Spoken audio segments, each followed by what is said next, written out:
યાદી આપવામાં આવી છે તો ઘણા બધા લોકો ખુશ છે, ઘણા બધા લોકો નાખુશ છે.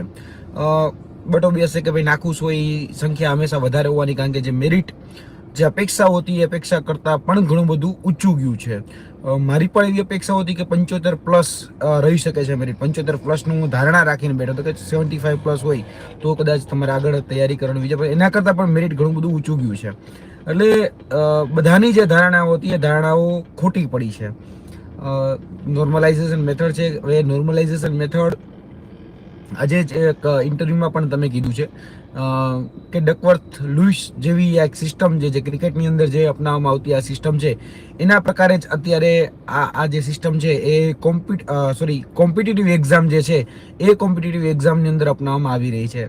હવે જેનો સ્કોર સારો થયો છે, કદાચ જેને મારા જ ખાસ મિત્ર બરોબર છે જેને 49 માર્ક હતા, અમારા ટીલાડાભાઈ જે છે રાજકોટના જે છે, હવે એને 49 ના 79 થયા તો કદાચ એને સારી લાગવાની છે. એટલે એવું નથી કે ભાઈ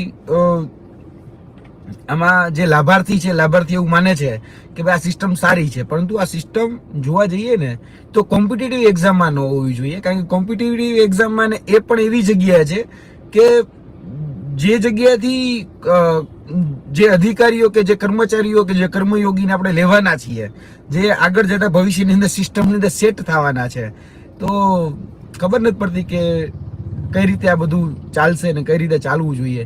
કારણ કે બંને પ્રકારના પ્રતિભાવો જે છે પ્રતિભાવો મળતા હોય છે, પરંતુ જે રીતે હું હંમેશા મારો જે પર્સપેક્ટિવ, મારો જે દ્રષ્ટિકોણ રહ્યો છે, દ્રષ્ટિકોણ મુજબ જો વાત કરું તો એક વાત હંમેશા દરેક વિદ્યાર્થી મિત્રો યાદ રાખવી પડશે કે તમારી ઘરે કોઈ એક ગુણી ઘઉં નથી નાખી જવાનું.